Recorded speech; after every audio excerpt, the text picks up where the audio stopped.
Masa muda atau usia remaja adalah saat orang-orang mulai mengenal dan merasakan manisnya dunia. Pada fase ini, banyak pemuda lalai dan lupa, jauh sekali lintasan pikiran akan kematian ada di benak mereka. Apalagi bagi mereka orang-orang yang kaya, memiliki fasilitas hidup yang dijamin orang tua. Mobil yang bagus, uang saku yang cukup, tempat tinggal yang baik, dan kenikmatan lainnya, maka pemuda ini merasa bahwa ia adalah raja. Di zaman Nabi Shallallahu Alaihi Wasallam, ada seorang pemuda yang kaya, berpenampilan rupawan, dan biasa dengan kenikmatan dunia. Ia adalah Mus'ab bin Umair. Ada yang menukilkan kesan pertama Al-Bara bin Azib ketika pertama kali melihat Mus'ab bin Umair tiba di Madinah. Ia berkata, "Seorang laki-laki, yang aku belum pernah melihat orang semisal dirinya. Seolah-olah dia adalah laki-laki dari kalangan penduduk surga. Ia adalah di antara pemuda yang paling tampan dan kaya di kota Mekah." Kemudian ketika Islam datang, ia jual dunianya dengan kekalnya kebahagiaan di akhirat.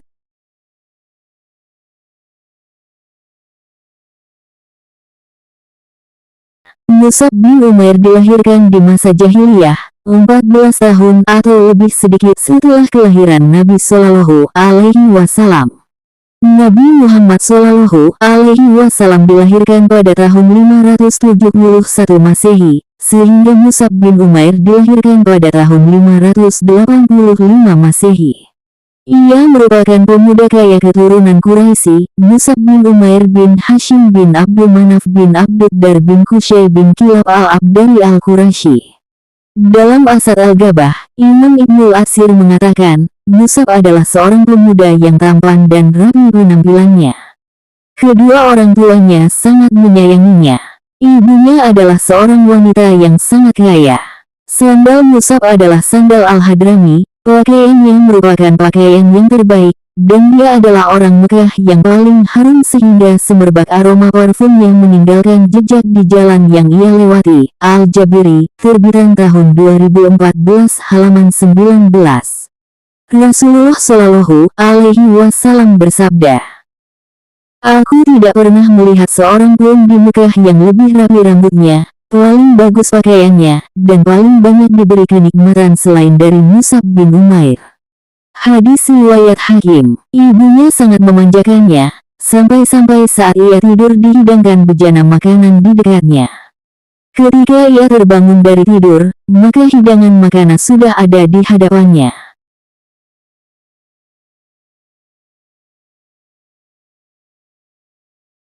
Orang-orang pertama yang menyambut dakwah Islam yang dibawa oleh Nabi Muhammad Shallallahu Alaihi Wasallam adalah istri beliau Khadijah, sepupu beliau Ali bin Abi Thalib, dan anak angkat beliau Zaid bin Haritsah. Kemudian diikuti oleh beberapa orang yang lain. Ketika intimidasi terhadap dakwah Islam yang baru saja muncul itu kian menguat, Rasulullah Shallallahu Alaihi Wasallam berdakwah secara sembunyi-sembunyi di rumah Al-Arkam bin Abi Al-Arkam, sebuah rumah yang berada di Bukit Safa, jauh dari pengawasan orang-orang kafir Quraisy. Mus'ab bin Umair yang hidup di lingkungan jahiliyah, penyembah berhala, pecandu khamar, penggemar pesta dan nyanyian, Allah beri cahaya di hatinya, sehingga ia mampu membedakan manakah agama yang lurus dan mana agama yang menyimpang. Dengan sendirinya ia bertekad dan menguatkan hati untuk memeluk Islam. Ia mendatangi Nabi Shallallahu Alaihi Wasallam di rumah Al-Arkam dan menyatakan keimanannya. Kemudian Mus'ab menyembunyikan keislamannya sebagaimana sahabat yang lain, untuk menghindari intimidasi kafir Quraisy. Dalam keadaan sulit tersebut, ia tetap terus menghadiri majelis Rasulullah untuk menambah pengetahuannya tentang agama yang baru ia peluk. Hingga akhirnya ia menjadi salah seorang sahabat yang paling dalam ilmunya. Kemudian Rasulullah Shallallahu Alaihi Wasallam mengutusnya ke Madinah untuk berdakwah di sana.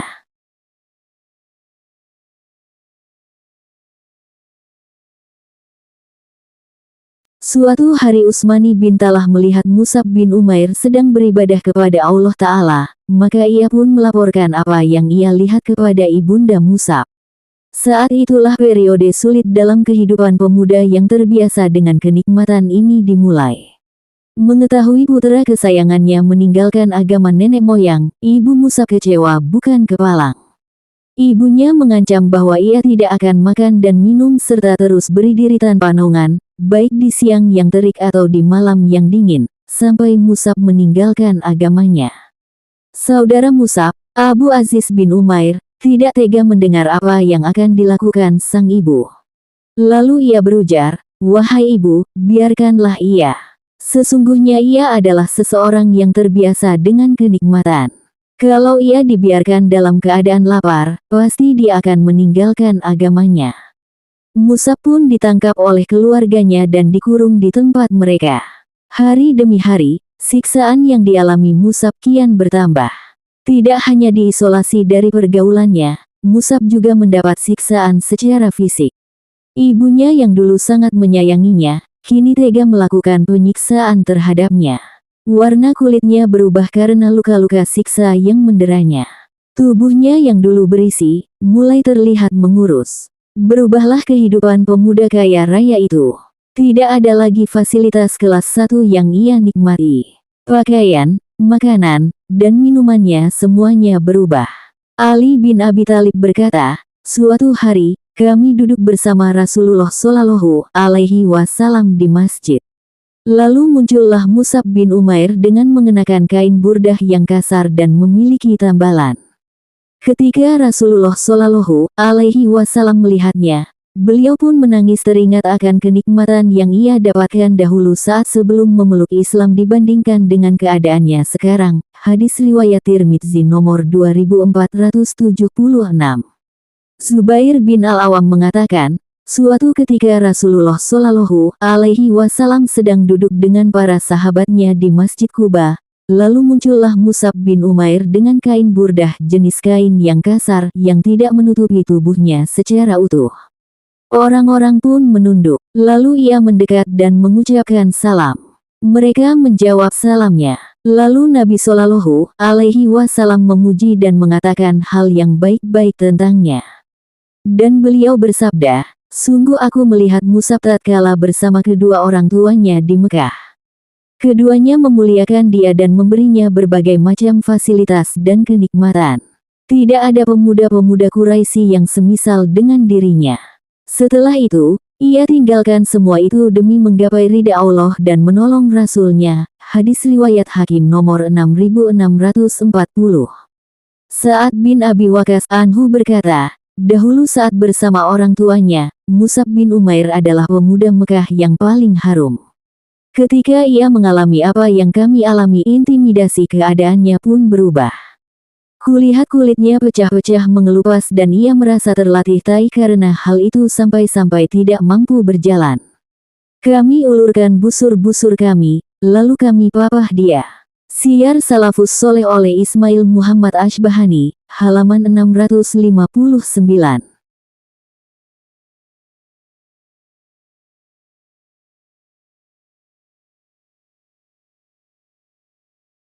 Musab bin Umair adalah salah seorang sahabat Nabi yang utama. Ia memiliki ilmu yang mendalam dan kecerdasan sehingga Nabi Shallallahu Alaihi Wasallam mengutusnya untuk mendakwahi penduduk Yasrib, Madinah. Saat datang di Madinah, Musab tinggal di tempat Asad bin Surarah. Di sana ia mengajarkan dan mendakwahkan Islam kepada penduduk negeri tersebut, termasuk tokoh utama di Madinah semisal Sa'ad bin Mu'az. Dalam waktu yang singkat, sebagian besar penduduk Madinah pun memeluk agama Allah ini.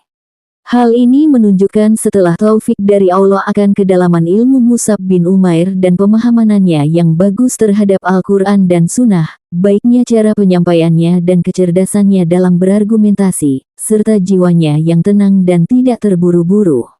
Hal tersebut sangat terlihat ketika Musab berhadap dengan Sa'ad bin Mu'az. Setelah berhasil mengislamkan Usaid bin Hudair, Musab berangkat menuju Sa'ad bin Mu'az. Musab berkata kepada Sa'ad, "Bagaimana kiranya kalau Anda duduk dan mendengar apa yang hendak aku sampaikan? Jika engkau ridha dengan apa yang aku ucapkan, maka terimalah. Seandainya engkau membencinya, maka aku akan pergi." Sa'ad menjawab, "Ya, yang demikian itu lebih bijak." Musab pun menjelaskan kepada Sa'ad apa itu Islam, lalu membacakannya Al-Quran. Saat memiliki kesan yang mendalam terhadap Mus'ab bin Umair, kata Sa'ad, "Demi Allah, dari wajahnya, sungguh kami telah mengetahui kemuliaan Islam sebelum ia berbicara tentang Islam, tentang kemuliaan dan kemudahannya."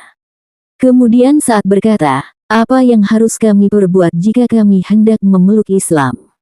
"Mandilah, bersihkan pakaianmu, ucapkan 2 kalimat syahadat, kemudian salatlah 2 rakaat." Jawab Mus'ab. Sa'ad pun melakukan apa yang diperintahkan Mus'ab.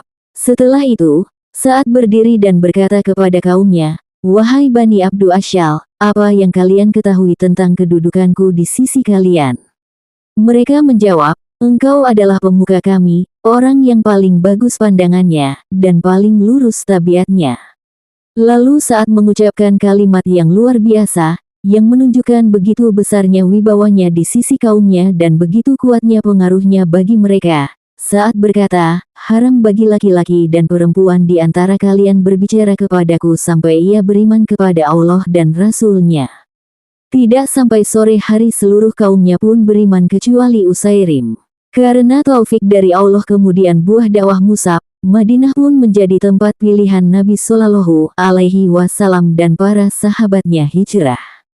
Dan kemudian kota itu dikenal dengan kota Nabi Muhammad, Madinah An-Nabawiyah.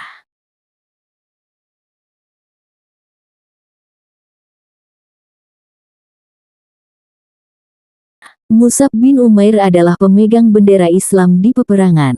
Pada Perang Uhud, ia mendapat tugas serupa. Muhammad bin Syarahbil mengisahkan akhir hayat sahabat yang mulia ini. Ia berkata, Mus'ab bin Umair radhiyallahu anhu membawa bendera perang di medan Uhud. Lalu datang penunggang kuda dari pasukan musyrik yang bernama Ibnu Kumayyah al-Laitsi, yang mengira bahwa Mus'ab adalah Rasulullah, lalu ia menebas tangan kanan Mus'ab dan terputuslah tangan kanannya. Lalu Mus'ab membaca ayat, "Muhammad itu tidak lain hanyalah seorang rasul, sungguh telah berlalu sebelumnya beberapa orang rasul." Surat Ali Imran ayat 144. Bendera pun ia pegang dengan tangan kirinya. Lalu Ibnu Kumayyah datang kembali dan menebas tangan kirinya hingga terputus. Mus'ab mendekap bendera tersebut di dadanya sambil membaca ayat yang sama. Muhammad itu tidak lain hanyalah seorang rasul, sungguh telah berlalu sebelumnya beberapa orang rasul. Surat Ali Imran ayat 144. Kemudian anak panah merobohkannya dan terjatuhlah bendera tersebut. Setelah Mus'ab gugur, Rasulullah menyerahkan bendera pasukan kepada Ali bin Abi Thalib. Ibnu Ishaq, halaman 329. Lalu Ibnu Kumayyah kembali ke pasukan kafir Quraisy. Ia berkata, "Aku telah membunuh Muhammad." Setelah perang usai, Rasulullah Shallallahu Alaihi Wasallam memeriksa sahabat-sahabatnya yang gugur. Abu Hurairah mengisahkan, setelah perang Uhud usai, Rasulullah Shallallahu Alaihi Wasallam mencari sahabat-sahabatnya yang gugur. Saat melihat jasad Mus'ab bin Umair yang syahid dengan keadaan yang menyedihkan, beliau berhenti, lalu mendoakan kebaikan untuknya. Kemudian beliau membaca ayat, "Di antara orang-orang mukmin itu ada orang-orang yang menepati apa yang telah mereka janjikan kepada Allah, maka di antara mereka ada yang gugur. Dan di antara mereka ada pula yang menunggu-nunggu dan mereka tidak merubah janjinya." Surah Al-Ahzab ayat 23. Kemudian beliau mempersaksikan bahwa sahabat-sahabatnya yang gugur adalah syuhada di sisi Allah. Setelah itu, beliau berkata kepada jasad Mus'ab, "Sungguh aku melihatmu ketika di Mekah, tidak ada seorang pun yang lebih baik pakaiannya dan rapi penampilannya daripada engkau. Dan sekarang rambutmu kusut dan pakaianmu kain burdah. Tak sehelai pun kain untuk kafan yang menutupi jasadnya kecuali sehelai burdah. Andainya ditaruh di atas kepalanya, terbukalah kedua kakinya. Sebaliknya, bila ditutupkan ke kakinya, terbukalah kepalanya." Sehingga Rasulullah bersabda, "Tutupkanlah ke bagian kepalanya, dan kakinya tutupilah dengan rumput idhir." Mus'ab wafat setelah 32 bulan hijrahnya Nabi ke Madinah. Saat itu usianya 40 tahun.